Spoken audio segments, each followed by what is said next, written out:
Alright जी। सो हमारे जो CRUD या क्रूड ऑपरेशंस हैं, create, read, update and delete, वो सारे कंप्लीट हो चुके थे लास्ट टाइम तक, और अब हमने आज करना है सिर्फ और सिर्फ किसको टाइम देना है, एरर हैंडलिंग। तो मैंने आपको जस्ट टू रिवाइज आखिरी वीडियो के लास्ट में मैंने ये कहा था जी कि Node.js और Express.js दोनों को पता था कि एरर्स आएंगे, और एरर्स से जान छुड़ाना मुश्किल ही नहीं नामुमकिन है, क्योंकि कहीं न कहीं कोई बहुत सारी चीज़ें हैं जो आपके कंट्रोल में नहीं है, जो आपकी एप्लीकेशन से बाहर है। मिसाल के तौर पे सर्वर का डाउन हो जाना। आप ये वेबसाइट बना के अल्टीमेटली अपने सिस्टम पे तो नहीं रखेंगे ना, किसी के सर्वर से होस्टिंग लेके होस्ट करेंगे। वेबसाइट होस्ट करेंगे ना, वो आपको देते हैं जी 99% अप टाइम की गारंटी, लेकिन 99% देते हैं ना, 100 तो नहीं देते। 1% गुंजाइश तो वही है। तो वो पहलू है जो हमारे इख्तियार में है, पर सर्वर सर्वर रिस्पॉन्ड नहीं कर रहा, तो क्या सर्वर हम चला रहे हैं? हमने तो होस्टिंग ली हुई है ना, उन्हीं का सर्वर बंद है, तो हमारी एप्लीकेशन का तो कोई कसूर नहीं है। तो error are always there, you have to actually handle them properly, ताकि आप यूजर को प्रॉपर मैसेज कन्वे करें जी कि ये। तो जब आप कभी देखते हैं कि बैंक्स के सिस्टम डाउन होते हैं या मेंटेनेंस के लिए वो खुद डाउन करते हैं, तो पहले सारे कस्टमर्स की कंज्यूमर को मैसेज करते हैं कि फलां टाइम से फलां टाइम तक हमारा सिस्टम डाउन होगा, ताकि लोग गालियां ना निकालें, पहले से उनको पता हो यार कि ये काम होना है। ठीक है, हम एरर हैंडलिंग करेंगे, और एरर हैंडलिंग किस में करेंगे, एक्सप्रेस में करेंगे। और एक्सप्रेस चूंकि नोड का फ्रेमवर्क है, तो हो सकता है हमें एक्सप्रेस में एरर हैंडलिंग के दौरान नोड जेएस की भी कोई फंक्शन या कोई क्लास की जरूरत पड़े जो बिल्ट इन है, सिर्फ उसको यूज करने। ठीक है, सो हम सब पहले देखते हैं जी एक्सप्रेस। अगेन मैंने आपको कहा कि सबसे अच्छा रिसोर्स, सबसे ऑथेंटिक जगह कौन सी है कि किसी चीज को कैसे करना है, उसकी अपनी डॉक्यूमेंटेशन। समझ आइए बात। तो जो बंदा जो चीज बनाता है उसको सबसे बेहतर पता होता है। आप डॉलन्स की अप्लायंस लें और एशिया वालों से कहें जी मुझे इसकी मेंटेनेंस कर दें, ठीक है? तो ये ज्यादती होगी उस अप्लायंस के साथ भी और आपके साथ भी। तो ऐसा कभी नहीं होता। तो इसलिए जो सबसे ज़्यादा अच्छा सॉल्यूशन देंगे या सबसे अच्छी वो, तो आप यहाँ पे आएँ और एक्सप्रेस की ऑफिशियल डॉक्यूमेंटेशन में अगर आप देखें टॉपिक्स में गेटिंग स्टार्टेड को छोड़ें और गाइड्स पे जाएँ, राइटिंग मिडलवेयर, यूजिंग मिडलवेयर, अभी तक हमने यूजिंग मिडलवेयर किया है, राइटिंग मिडलवेयर नहीं किया, तो आप मेंटली तैयार हो जाएंगे, वापस इधर ही आना पड़ेगा। ठीक है, फिर ओवरराइडिंग द एक्सप्रेस, ये using the template engine, error handling, मतलब बाकी भी सारे काम की चीजें ऑब्वियसली, लेकिन इस वक्त हम क्या कर रहे हैं, एरर हैंडलिंग को डिस्कस करने जा रहे हैं। तो मैं इस पे क्लिक करता हूँ, और ये जो थ्योरेटिकल पॉइंट्स बताऊंगा ना 5 एक मिनट में, ये आपके लिए इंपॉर्टेंट है। अदरवाइज मैं डायरेक्ट एरर हैंडलिंग कराना शुरू कर दूं तो आप कंफ्यूज होंगे, ये कहां से आ गया, ये कहां से आ गया, ये कहां से आ गया। तो मैं आपको बता रहा हूँ यार, ये कहां से आ गया, जिसको फॉलो कर रहा हूँ उसी ने दिए। Anyways, error handling refers to how Express catches and processes errors that occur both synchronously and asynchronously. Express comes with the default error handler. मैंने क्या कहा है कि एक्सप्रेस को भी पता था कि एरर्स आने हैं, तो एरर हैंडलर उसने पहले से दिए हैं। ठीक है, default error. So you don't need to write your own to get started. आपको अपना एरर हैंडलर लिखने की जरूरत, लिख लें अगर शौक है तो फिर आपको इतने ब्रॉड केसेस को कवर करना पड़ेगा कि आपका सारा टाइम किधर से हो जाएगा। तो एक्सप्रेस वालों ने टेस्ट करके ऑथेंटिक पहले सारे एक्सपेरिमेंट्स किए हुए हैं, फिर उन्होंने एक जेनेरिक वे दिया कि यार इस तरीके से करेंगे तो ठीक रहेंगे। अदरवाइज ऐसा नहीं है कि हम कर नहीं सकते, कर लें आप अपना। नोड जेएस में आपको खुद करना पड़ेगा, तो इन्होंने नोड जेएस ही को इस्तेमाल करके एरर हैंडलर खुद लिखे हुए हैं, तो why do we need to actually create our own, because हम कोई लाइब्रेरी तो नहीं लिख रहे ना, हम प्रोजेक्ट्स बना रहे हैं। एनीवेज, तो वो बात वही होगी, don't reinvent the wheel. Wheel एक दफा बन गया ना, गाड़ी पे फोकस करें। चलें जी, कैचिंग द एरर्स, वो कह रहा है जी how to catch the errors, it's important, सारा कुछ ठीक है, इतनी कहानी पढ़ेंगे तो इधर बैठ जाएंगे। ठीक है, अब आप नीचे आ जाएं और अपने मतलब की चीज पे जाएं। The default error handler. अच्छा, अब तक जी जरा गौर से सुनिएगा, थोड़ी सी मैं चेंज करने लगा हूं, थोड़ा सा ट्विस्ट बनाने लगा हूं। अब तक हमने ये कहा था, अच्छा एक बात याद रखनी, एक्सप्रेस में सब कुछ मिडलवेयर है। एक्सप्रेस में सब कुछ यूं समझें कि मिडलवेयर है। और मिडलवेयर क्या होता है, जो रिक्वेस्ट रिस्पॉन्स के बीच में चलता है। जो रिक्वेस्ट रिस्पॉन्स के, एक मिडलवेयर में उधर भी देखा था, फ्रंट एंड में, रिडक्स में भी, वो भी क्या था, मिडलवेयर क्यों था, क्योंकि वो उस पूरे साइकिल के बीच में था, और अपनी लॉजिक उस साइकिल के बीच में। मिडलवेयर, मिडलवेयर नाम, मिडल का मतलब क्या है, बीच, सेंटर, दरमियान। मैंने कहा एक्सप्रेस में सब कुछ मिडलवेयर है, तो उसका मतलब ये भी मिडलवेयर है, ये भी मिडलवेयर है, ये भी मिडलवेयर है, ये भी मिडलवेयर है, और ये भी मिडलवेयर है। अच्छा, अगर ये मिडलवेयर नहीं है ना, चलिए इसको अगर मिडलवेयर ना समझें, तो ये तो मिडलवेयर है भाई। Post, get, put, patch, delete, क्योंकि रिक्वेस्ट रिस्पॉन्स साइकिल के बीच में नहीं चलता। राउट का डिसीजन कब होता है? जब रिक्वेस्ट आ चुकी होती है और रिस्पॉन्स अभी वापस नहीं गया होता, तो बीच में क्या है? मिडलवेयर है ना। तो याद रखें कि ये जितने मिडलवेयर है ना, अब तक हमने कहा था कि इन सब में रिक्वेस्ट और रिस्पॉन्स का ऑब्जेक्ट इम्प्लिसिटली मौजूद होता है। आप उसको रिप्रेजेंट चाहे आई क्यू से करें या रिस्पॉन्स से करें या ए से करें या बी से करें, किसी भी वेरिएबल से रिस्पॉन्स, लेकिन हमें पता है कि जो पहला होगा वो रिक्वेस्ट का ऑब्जेक्ट होगा, जो दूसरा होगा वो, आज तक हमने पहले दो ही पढ़े हैं, आज देख लीजिएगा इसमें एक तीसरा भी होता है। अच्छा, ये नेक्स्ट क्या है? ये नेक्स्ट भी एक ऑब्जेक्ट है, पहले बात तो ये समझ लें। ठीक। और ये आपको पता है जावास्क्रिप्ट में जो फंक्शन है वो भी क्या होता है? फंक्शन भी ऑब्जेक्ट ही होता है, ये नहीं पता? पता है ना?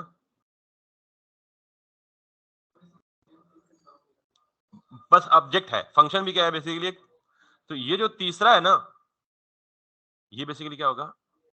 नेक्स्ट मिडलवेयर बोलेंगे इसको, या इसको फंक्शन बोलेंगे। ये फंक्शन समझ लें आप। यानी इसको जब हम कॉल करेंगे तो हम कैसे कॉल करेंगे? जहां भी करेंगे, अभी करेंगे नहीं, जब करेंगे तो आपको पता लगे नेक्स्ट। तो ये कन्वेंशन किसको कॉल करने की है? फंक्शन को। तो आप इसे क्या कहेंगे? इसको नाम से पहचान लेंगे जी, ये नेक्स्ट मिडलवेयर है। ये क्या है? करता क्या है, क्यों करता है, कब करता है, कहां करता है, टेंशन लेने की बिल्कुल जरूरत नहीं है।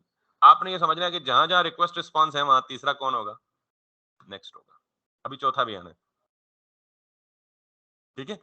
तो रिक्वेस्ट रिस्पॉन्स नेक्स्ट। अच्छा, इसको हम यूज नहीं करेंगे फिलहाल, लेकिन आप सारों में लिख लें, जस्ट पक्का करने के लिए, यार ये होता है, यकीन माने होता है।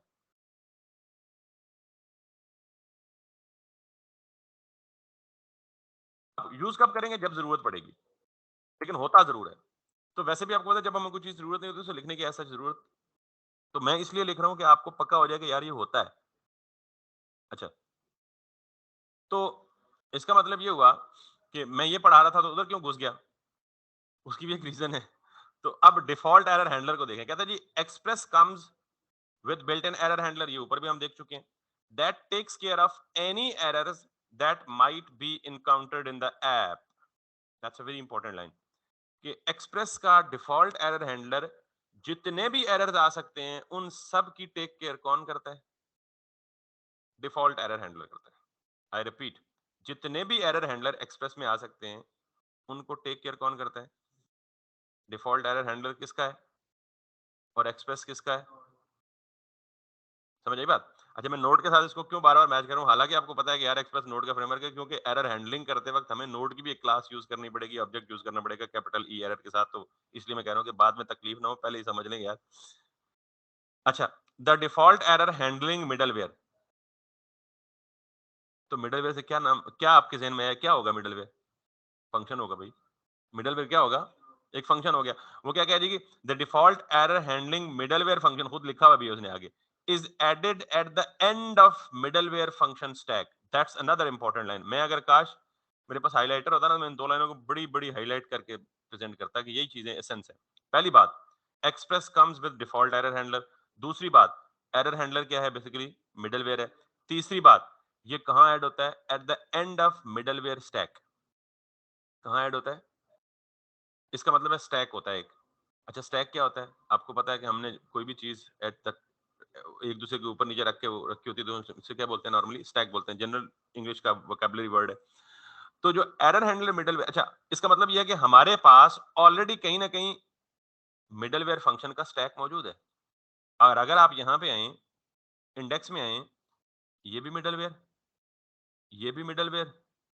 अच्छा, अब अगली बात सुने, ये मिडलवेयर, तो इसके अंदर ये जो राउट्स हैं वो सारे के सारे मिडलवेयर नहीं?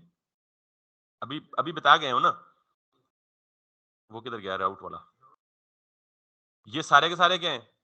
इसका मतलब ये पूरा क्या है? एक मिडलवेयर का स्टैक है। वापस से आए, तो उसने कहा कि जी एरर हैंडलर क्या है? मिडलवेयर फंक्शन है। ये कहां पे आता है? At the end of all the middleware, या at the end of middleware stack. यूं कह लें at the end of middleware stack, तो इसका मतलब ये स्टैक में सारे के सारे मिडलवेयर हैं। तो आपकी एप्लीकेशन में जितने भी मिडलवेयर होंगे, एरर हैंडलर कहां पे आएगा? सबसे एंड पे। तो इसका मतलब ये हुआ कि the best location to handle the error is this. जितने भी माउंटिंग होंगी वो इससे ऊपर होंगी। तो ये डॉक्यूमेंटेशन ने बताया जी कि एरर हैंडलिंग की बेहतरीन लोकेशन कौन सी है? At the end of middleware stack. और मैंने आपको ये साबित कर दिया कि मिडलवेयर किधर-किधर है। जिधर भी हैं, इधर से ऊपर-ऊपर ही हैं। तो स्टैक यहाँ पे खत्म हो गया, तो यहाँ पे this is the best location to handle the errors. ये तो हमने डिसाइड हो गया जी कि एरर हैंडलर होता है, क्या होता है और कहाँ होता है। कैसे होता है ये रह गया। ठीक? अब कैसे होता है किधर भाई? If you pass an error to the next, ये लाइन अभी उधार है। इस लाइन पे मैं वापस आऊंगा जब मैं एरर को नेक्स्ट में पास करूंगा, लेकिन ये बता चुका हूं कि ये नेक्स्ट इस शक्ल में होगा, क्योंकि नेक्स्ट बिल्ट इन मिडलवेयर है और ये पास होता है हर एक मिडलवेयर के अंदर। ठीक? And you do not handle it in a custom error handler, it will be handled by the built-in error handler. The error will be written to the client. अच्छा, ये जो चीज है ना, ये मैंने आपको क्या बोला कि ये उधार है, ये भी आपको समझ नहीं आएगी जब तक मैं इंप्लीमेंट नहीं करूंगा। अब आगे आ जाए। ये भी एक वार्निंग है, या वो मतलब इन्फॉर्मेशन दे रहा है, वार्निंग नहीं, इन्फॉर्मेशन दे रहा है कि आप ये काम करें, लेकिन ये काम क्या है ये भी आपको समझ नहीं आएगा। अच्छा जी, अब आ गई है जी बात जी एरर हैंडलिंग करनी कैसे है।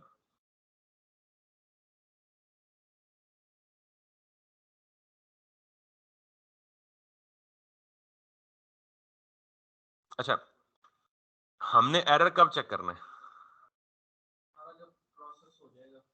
कब कब चेक करना है?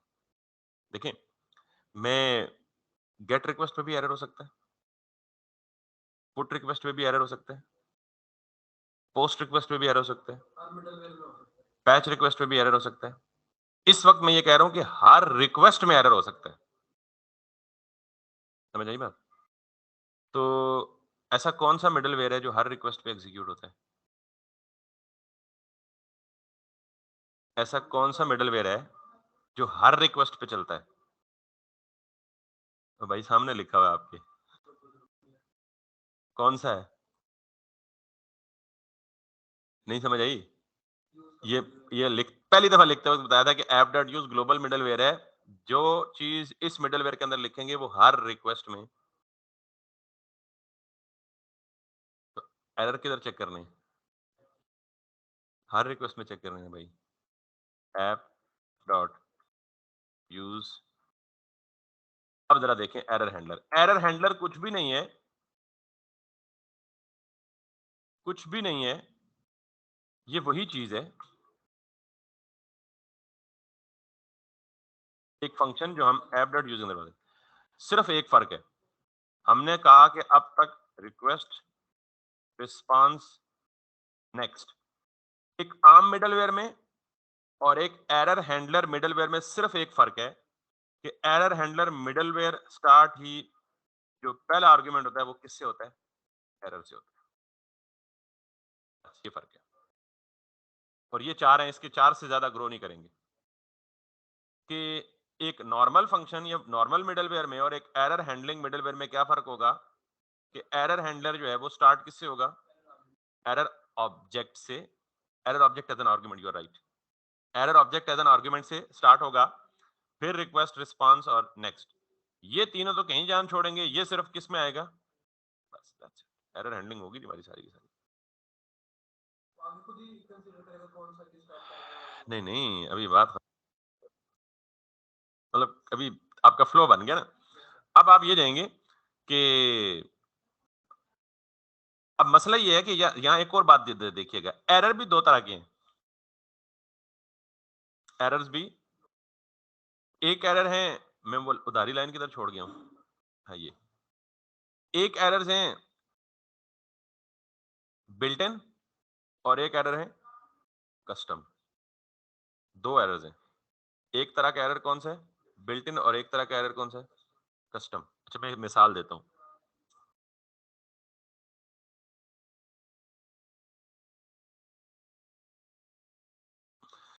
मैंने यूजर नेम और पासवर्ड दिया, वो यूजर नेम और पासवर्ड मैंने बैकएंड पे जाकर डेटाबेस से चेक किया, तो वो जो ईमेल और पासवर्ड आपने दी थी वो दोनों थे करेक्ट। दोनों ईमेल और यूजर नेम पासवर्ड, यानी ईमेल और पासवर्ड का फॉर्मेट करेक्ट था, लेकिन उस ईमेल के अगेंस्ट डेटाबेस में कोई यूजर ही नहीं पड़ा हुआ। यूजर ने डाटा करेक्ट प्रोवाइड किया, लेकिन उस यूजर के अगेंस्ट हमारे डेटाबेस में कोई डाटा, तो ये उसको ख्वाब नहीं आएगा। ये हम खुद चेक करके कस्टम एरर बनाएंगे कि if user doesn't exist, send the message user is not found in the database. तो ये एरर मैसेज मैंने खुद बनाया है। कब बनाया? बेस्ड ऑन द कंडीशन के डेटाबेस में मैंने मैच किया, अगर मैच नहीं हुआ तो मैंने, तो इसका मतलब ये कौन सा एरर हुआ? Custom error. कुछ होते हैं जो बिल्ट इन एरर्स होते हैं। अभी मैं स्कीमा लेवल पे ना स्कीमा लेवल पे स्कीमा वैलिडेशन करूंगा अभी। अगर आप डेटाबेस में रॉन्ग आईडी भेज दें, तो वो एरर आपको कौन देगा? मोंगूज देगा या मोंगोडीबी देगा। ठीक, तो ये एरर कंसिडर किया जाता है कि ये कौन सा होता है? ये बिल्ट इन एरर जो किसने जनरेट किया? स्कीमा या समथिंग लाइक दैट। आपने नहीं किया कम से कम।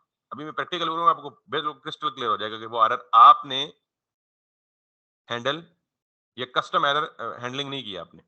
ठीक, तो एरर हैंडलर दो तरह के होते हैं। एक कस्टम एरर हैंडलर जिसमें हम सारे के सारे कौन से एरर्स हैंडल करते हैं, कस्टम, और एक होता है बिल्ट इन एरर। अब जरा इस लाइन को पढ़ते हैं हम।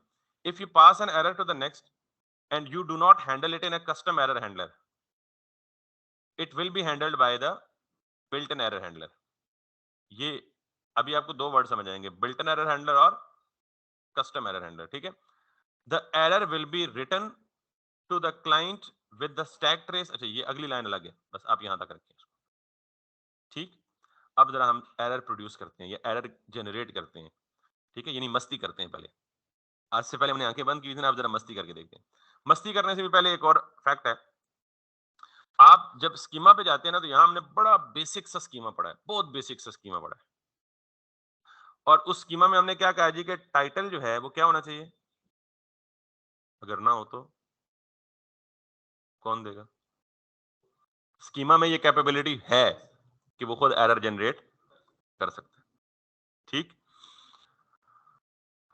हम इसको, इस स्कीमा को जरा इंप्रूव करते हैं। मैंने यहां स्ट्रिंग नहीं लिखा, मैंने स्ट्रिंग को मिटा दिया और यहां पे एक ऑब्जेक्ट बना दिया, क्योंकि अब मैं टाइटल फील्ड है ना, उस फील्ड से उस फील्ड का मेटा डाटा लिखने लगा, यानी उस फील्ड पे कोई रिस्ट्रिक्शन लगाने लगा। तो पहली चीज मैं लिखूंगा जी, इसकी टाइप क्या होनी चाहिए? ये तो वही है। यानी आप इसको दो तरह से लिख सकते हैं, डायरेक्ट स्ट्रिंग लिख दें, नंबर लिख दें, डेट लिख दें, या आप टाइप लिखें। अगर आप एक से ज्यादा रूल्स लगाना चाहते हैं तो फिर आप ये ऑब्जेक्ट बना लें। ठीक है, अब टाइप स्ट्रिंग है। अभी तक मैंने कहा कि स्ट्रिंग मस्ट इंटर करे या ना करे। अगर आप खाली स्ट्रिंग भी देते तो डेटाबेस में जाके एम्प्टी ऑब्जेक्ट बन जाता। नहीं समझे? नहीं है? यानी टाइटल, आगे टाइटल की जगह empty string, description empty string. तो इसका मतलब ये तो बड़ा खतरनाक काम है। कोई बंदा शरारतन खाली ऑब्जेक्ट ही ऑब्जेक्ट पे ऑब्जेक्ट बनाए फिरे। वो अलग बात है कि फ्रंट एंड से वैलिडेशन लगा ले कि खाली आने ही ना दे, वो भी एक एक्स्ट्रा लेयर ऑफ प्रोटेक्शन है। लेकिन यहां भी आपको, तो मैं क्या कह रहा हूं, रिक्वायर्ड, ये सारे रूल्स मोंगूज की डॉक्यूमेंटेशन में लिखे पड़े हैं। मैं यहाँ पे कर दूं ट्रू। इसका मतलब अब टाइटल को खाली छोड़ के आप डेटाबेस में जा ही नहीं सकते। डेटाबेस खाली टाइटल को एक्सेप्ट, अच्छा, जब एक्सेप्ट नहीं करेगा, जरा पहले शरारत कर लें यहां तक। इसको मैं सेव करता हूं। सेव करने के बाद अब सर्वर क्रैश कर जाएगा, देखिएगा। सेव करने के बाद मैं क्रिएट टू डू पे आता हूं। अच्छा, मैं एरर हैंडलिंग का पूरा तारुफ बता दिया है। अब एरर हैंडल नहीं कर रहा फिलहाल। वो जो तारुफ बताया ना, वो क्रिएट करके दिखा रहा हूं कि एरर कहां से कैसे आएगा, कैसे नहीं। मैं इस फील्ड को खाली छोड़ देता हूं, और जब इसको खाली छोड़ के मैं सेंड करता हूं, मैं ये एक्सपेक्ट कर रहा था और आप भी यही एक्सपेक्ट कर रहे थे प्रोबेबली अभी तक, अगर आप सारा कुछ समझ चुके हैं। वो क्या कह रहा है, अब जरा देखें। ये एरर मैंने दिया है, इसने एरर की सारी इंची बिंची बता दी है, सारी तफसील बता दी है। ये एरर मैंने कस्टम दिया है नहीं। ठीक, अच्छा, अब जरा देखें वो क्या कह रहा है। Path title is required, type required, path title, ये कुछ इसमें से हमारे काम की है, कुछ काम की नहीं है। ठीक है, तो हम इस जरा मैसेज को जरा मोर मीनिंगफुल बनाते हैं। और यहाँ देखें ये क्या कह रहा है जी, validation error, to do validation failed. तो इसका मतलब है कि एरर्स की भी बहुत सारी टाइप्स हैं। ये जो वैलिडेशन है इसकी टाइप कौन सी है? वैलिडेशन एरर है। यानी ये डेटाबेस की वैलिडिटी, सॉरी, किसी भी वैल्यू की वैलिडिटी चेक कर रहा है कि वो वैलिड है या नहीं है before saving it into the, इसका मतलब और भी टाइप्स के एरर आने हैं, तो एक टाइप याद रख लें, कौन सी है? अच्छा, अब ये जो मैसेज है ना, इसका मैसेज भी खुद ही प्रोड्यूस हुआ, बाकी सारा कुछ पास आप खुद ही, तो मैं ये कहता हूं कि ये नहीं, कस्टम मैसेज आना चाहिए, मेरी मेरी मर्जी का मैसेज आना है। तो आप इस रिक्वायर्ड ट्रू की जगह इसको करें आप स्क्वायर ब्रैकेट्स में और साथ में लिख दें कि अगर ये खाली हो तो आप ये मैसेज लिख दें, प्लीज प्रोवाइड द टाइटल। अब एरर मैसेज जरूर आएगा, लेकिन उसमें हमारे मतलब का मैसेज आएगा, क्योंकि यूजर को ये चीज ज्यादा समझ आएगी या वो जो टेक्निकल टर्म्स में लिखा हुआ एरर है वो समझ आएगा? यूजर को तो समझ आएगी, इसलिए हमने इसको, अब अगर मैं दोबारा रिक्वेस्ट करूंगा तो एरर आएगा, सर्वर भी कैश करेगा, क्योंकि मैंने एरर प्रोड्यूस किया, अभी एरर हैंडल नहीं किया। अभी इन बातों में फर्क समझिएगा। तो अब आप ये देखें कि यहां पे अगर आए तो मैसेज क्या आ गया, please provide the, which is this one. बात समझ आ गई है? अब इसे एरर हैंडल तो हम स्कीमा में नहीं करते, हैंडल तो हम इस एरर को हम स्कीमा में कस्टमाइज कर रहे हैं, एरर मैसेज को हैंडल अभी नहीं किया हमने। एनीवेज, और क्या क्या हो सकता है जी? बहुत कुछ हो सकता है। मिसाल के तौर पे मैं कहता हूं जी कि टाइटल की जो मिनिमम लेंथ है, मेन लेंथ है या मेन है क्या है, ये काम हम कहां से देखेंगे जी? हम क्या पढ़ रहे हैं, स्कीमा कौन बना के दे रहा है हमें? मोंगूस। इस काम के लिए क्या चीज देखनी है ये भी इंपॉर्टेंट है। जूतों की दुकान पे कपड़े खरीदने के लिए नहीं जाएंगे आप कभी भी, या कपड़ों की दुकान पे कभी आप कॉस्मेटिक्स लेने नहीं जाएंगे। तो क्या चीज कहाँ जाके देखनी है ये भी आपको पता होना चाहिए। पता लगे जी आप मंगूस के जो डिटेल है वो एक्सप्रेस की डॉक्यूमेंटेशन में ढूंढ रहे हैं, यार मिल क्यों नहीं रही, गई कहाँ पे, इधर ही तो थी अभी, कल ही तो देखी है। तो आपको वैलिडेशन कहीं नजर आ रहा है लेफ्ट साइड? अच्छा ये दिस इज, तो अब आप यहां पे देखेंगे तो ये टाइप नंबर, तो इसका मतलब मेन जो है वो किसके लिए है? नंबर के टाइप के लिए। तो स्ट्रिंग के लिए क्या होना चाहिए? मेन लेंथ होनी चाहिए। ठीक है, लेट्स सी, कहीं ना कहीं नहीं, वो उसके लिए मैं मिनिमम लेंथ की बात कर रहा हूँ ना, कि हम कहते हैं कि टाइटल कोई भी मीनिंगफुल वर्ड कम से कम 3 से ज्यादा लेटर से मुश्तमिल होता है ना, तो यूजर सिर्फ ए ना लिख दे, बी ना लिख दे, शरारत ना करे ना। तो हम, अगर हमें मेन लेंथ होती है क्या होता है, इसकी भी एक लिस्ट मौजूद है यहाँ पे कहीं।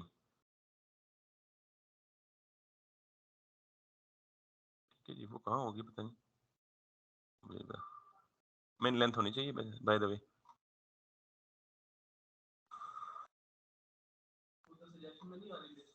नहीं आ रही ना, पता नहीं क्यों नहीं आ रही, उसको भी आना चाहिए था।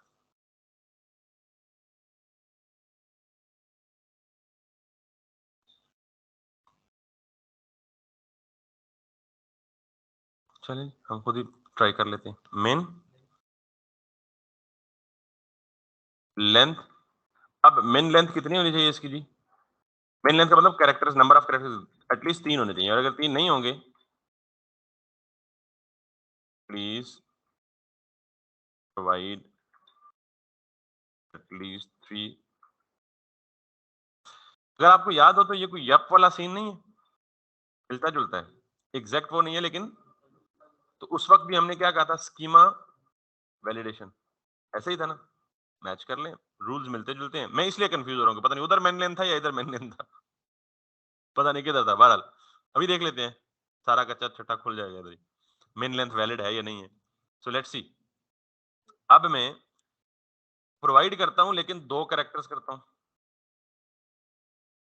पीआई करता हूं, और मैं एक्सपेक्ट कर रहा था क्रैश करेगा, क्रैश कर गया। अब इसने मुझे क्या कहा, यस, इसका मतलब है ये मेन लेंथ ठीक था, मैंने दिया था। उसने क्या कहा जी, प्लीज प्रोवाइड एटलीस्ट 3 कैरेक्टर्स। अच्छा, मैं ये तो फिर भी ये मैसेज इसमें ये कहीं मालूम नहीं हो रहा कि 3 कैरेक्टर्स टाइटल में ही देने हैं, यानी प्लीज प्रोवाइड एटलीस्ट 3 कैरेक्टर्स किस फील्ड में? भाई टाइटल की फील्ड में। तो please provide at least 3 characters for title, लिखो मैनुअली, नहीं, ये देके ये इसका नाम डायनामिकली पिक कर लेगा। अगर आप ये यूज करेंगे ना, करली ब्रैकेट नहीं, इसमें यूज करेंगे। ये जावास्क्रिप्ट नहीं है ना भाई, ये स्ट्रिंग है। अच्छा, ये मैंने कहां से देखा? अभी आपकी नजर कहीं और थी तो मैं इसको भी देख रहा था साथ साथ। ये सॉरी, ये टाइटल नहीं बल्कि वैल्यू यूज करेंगे, तो ये वैल्यू क्या पिक कर लेगा खुद ब खुद? एग्स को पिक कर लेगा। इधर वैल्यू लिखा तो ये खुद ब खुद किसको पिक कर लेगा? फील्ड के नेम को। तो मैं सॉरी वो भूल गया, देखा तो सब कुछ लेकिन सही नहीं देखा। वैल्यू, तो अब देखते हैं जरा डेमोन्स्ट्रेट करके ठीक दे रहा है या नहीं दे रहा। तो अब मुझे क्या देना चाहिए? Please provide at least 3 characters of title. ठीक है ना? अगर ये नहीं दे रहा तो फिर मैं गलत हूं। अब मैं एरर प्रोड्यूस किया और यहाँ पे अच्छा, please provide at least 3 characters for TI. तो इसका मतलब ये टीआई वो उसी एग्जैक्टली। तो हम फिर इस एरर मैसेज को जरा सही से बना सकते हैं। हम यूं करके जरा सही से बना के यूं कर सकते हैं कि this is not a valid. जबरदस्त नहीं बन गया? ये इससे भी अच्छा बन गया, ठीक है। चलें, तो this is not a valid title. तो दिस का मतलब वो वैल्यू क्या, मतलब वो खुद ही पिक करेगा जो वैल्यू यूजर ने एंटर की होगी रन टाइम पे। तो now if I come back and if I this, वो कहेगा T I is not a T I is not a valid title. तो ये करली ब्रैकेट्स में वैल्यू क्या रिप्रेजेंट करता है कि जो डायनामिकली यूजर एंटर करेगा वैल्यू वो इस फील्ड में कॉपी हो जाएगी। That's more meaningful and practical. ले जी, ये बहुत हो गया ना। तो ये आ गया एक टाइप का error which is called as validation error.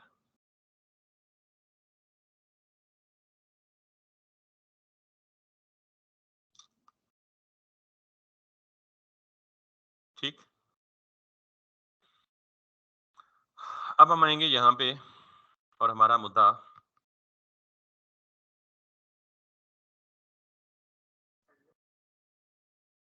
Yes, अब हम करेंगे हैंडलिंग। मैं पहले जहां पे ना console sorry response dot JSON,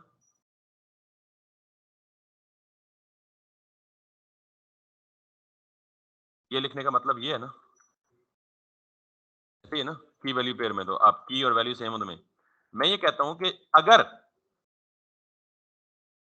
अगर यहां तक किसी तरह कंट्रोल पहुंच जाए, अभी मुझे नहीं पता पहुंचेगा या नहीं पहुंचेगा, आपको भी नहीं पता। अगर किसी तरह यहां तक कंट्रोल पहुंच जाए, तो यहां तक कंट्रोल कब पहुंचेगा? जब कोई एरर आएगा। तो हमने क्या कर, क्यों पहुंचेगा आपको क्या पता? हमें भाई एक्सप्रेस ने कहा है जी इधर ही आएगा, क्योंकि बिल्ट इन एरर हैंडलर है ना भाई, एरर हैंडलिंग का मैकेनिज्म बिल्ट इन है। तो कहीं भी एरर आएगा तो कंट्रोल इधर आ जाएगा। जब इधर आ जाए तो मैं कहूंगा जब भी इधर आए तो इसका मतलब इधर तभी आएगा जब कोई एरर आएगा। तो जब एरर आएगा तो वो साथ लेके आएगा। भाई ये काम बिल्ट इन है, मैंने नहीं किया। जी जी बिल्कुल, बिल्कुल। तो जब इस वजह से भी और इस वजह से भी कि बिल्ट एरर हैंडलिंग का मैकेनिज्म बिल्ट इन है भाई, कि जब भी कहीं एरर आता है वो उठा के इधर ही फेंकता है इसको। तो जब मैं कहता हूँ एरर आएगा इधर आएगा, तो ये साथ मैं क्या कह रहा हूँ उसको, जब इधर आए तो तुम किधर भेज दो। साइकिल नहीं रोकना, साइकिल, तो साइकिल नहीं रुकेगा तो क्रैश भी। समझ आई बात? तो क्रैश क्यों होता है? समझ आई बात? अब जरा आखिरी एक्सपेरिमेंट करते हैं, वरना एरर हैंडलिंग को प्रॉपर्ली हम कल दोबारा से शुरू करेंगे, मतलब यहाँ तक की डिस्क्रिप्शन को। अब मैंने ये काम किया, ब्रेक अब भी हुआ, इसका मतलब ये हुआ कि अभी तक उसने एरर हैंडलर को कॉल नहीं किया। जब एरर हैंडलर को कॉल नहीं किया तो फिर इसका मतलब है कि मेरा वो नहीं हुआ,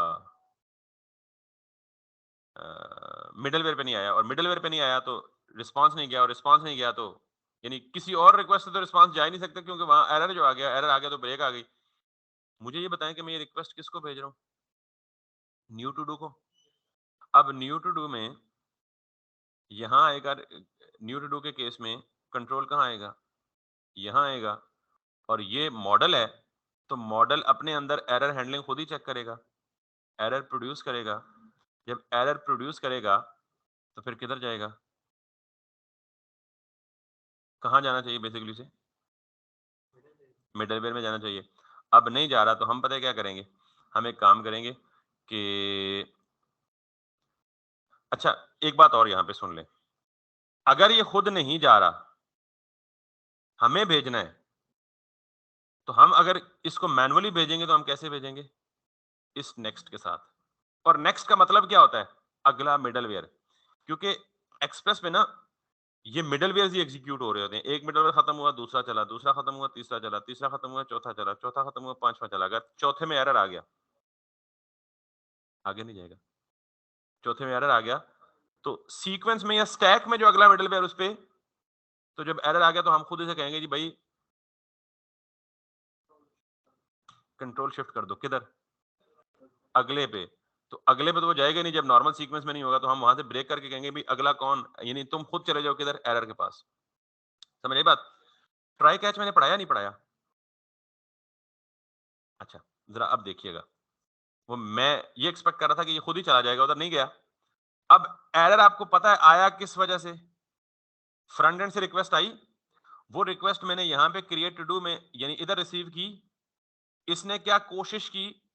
टू डूज के मॉडल को इस्तेमाल करके रिकॉर्ड को डेटाबेस में इंसर्ट करने की कोशिश की, बीच में गलती। और वो गलती कहां चेक हुई? स्कीमा पे।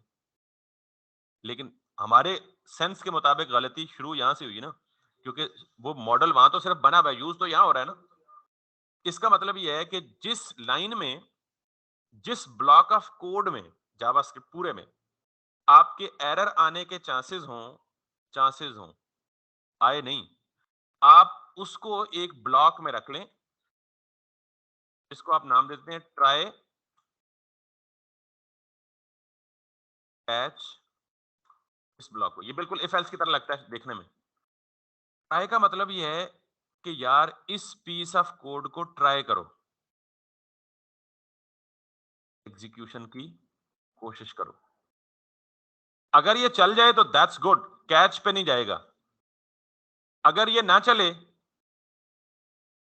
तो फिर क्या करेगा ये? ऑटोमेटिकली कैच में आ जाएगा। ट्राई यदि इफ की अगर कंडीशन ट्रू होती है तो इफ की बॉडी में जाता है, एल्स इग्नोर हो जाता है। अगर कंडीशन फॉल्स होती है तो फिर एल्स पे आता है, इफ इग्नोर हो जाता है। एग्जैक्ट। ये ट्राई करेगा, अगर इस पूरी बॉडी में कोई एरर नहीं है तो फिर कैच पे जाएगा ही नहीं।